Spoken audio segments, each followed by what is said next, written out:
Salut à tous, bienvenue sur la chaîne. Hier, Apple a publié la quatrième version d'iOS 26.4. Alors techniquement, c'est pas la quatrième puisqu'iOS 26.4 Beta 3 a eu deux versions, mais par commodité, on va la nommer la quatrième. Comme d'habitude, je tiens à remercier tous ceux qui m'ont envoyé un petit message pour me dire que cette bêta était disponible. Et si vous ne connaissez pas la chaîne, si vous aimez les vidéos sur iOS et si vous voulez être sûr de ne louper aucune mise à jour, aucune nouveauté, eh bien vous êtes sur la bonne chaîne, donc n'hésitez surtout pas à vous abonner. Cette mise à jour pèse un petit peu plus d'1 giga et vous allez voir qu'il n'y a pas vraiment de grosses nouveautés encore. On attendait avec impatience les nouveaux emojis que je vous avais présentés l'année dernière. Ils sont enfin disponibles avec cette version.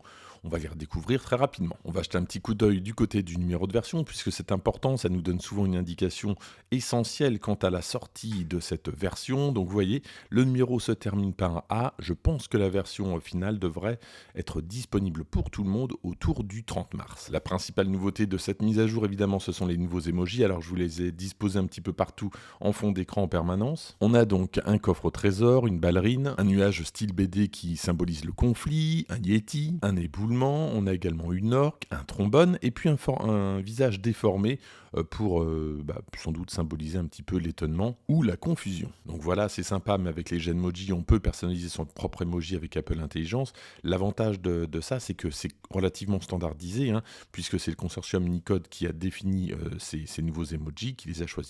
Donc que vous les envoyez sur Android ou iOS, globalement, vous avez à peu près la même chose. Bonne nouvelle avec la bêta 4 d'iOS 26.4, le bug qui concerne, alors un bug audio qui concerne certaines applications audio, dont l'application Nextory. Lorsque vous écoutiez donc un livre audio par exemple, il y avait des sautes.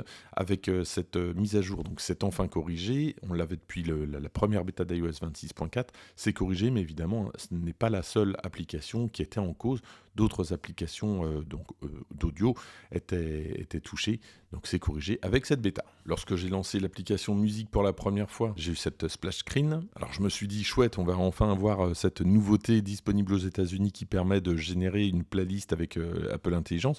Eh bien, c'est pas le cas du tout, on n'a toujours pas ça en France, donc pas de nouveauté, en tout cas pas par rapport à la bêta précédente pour l'application musique. Pour rappel, ce que fait cette nouveauté, tout simplement, vous allez pouvoir prompter une playlist.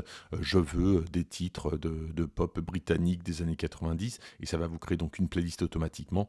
C'est toujours pas disponible en France. Lorsque j'ai commencé cette vidéo, donc c'était hier après 20h, alors j'ai pas eu assez de recul pour vous donner un avis sur l'autonomie de la batterie avec cette bêta 4. Par contre, toujours aucun souci avec la bêta 3. N'hésitez pas à me dire si vous avez rencontré des problèmes de votre côté. J'ai pas eu de problème de chauffe lors de l'installation et ça a été relativement rapide d'ailleurs. Pour le moment, j'ai pas rencontré de blocage particulier. Sur la gauche, la bêta 4, sur la droite, la bêta 3. Donc là, je suis dans les réglages accessibilité et précisément dans affichage et taille du texte. Dans la bêta 3, on a un bouton qui s'appelle réduire les effets de surlignage, qui se trouve vers le haut et qui a changé de place et qui s'appelle maintenant réduire les effets d'éclat, mais c'est exactement la même chose que pour la bêta précédente, donc que vous pouvez activer ou non. En plus d'iOS 26.4 Beta 4, les autres systèmes d'Apple ont été mis à jour, notamment macOS 26.4 Beta 4, avec l'arrivée des nouveaux fonds d'écran. Alors des fonds d'écran qui correspondent au nouveau MacBook Neo. Et donc si vous allez dans les réglages système, fond d'écran, vous retrouvez donc 4 nouveaux fonds d'écran qui correspondent aux 4 couleurs du MacBook.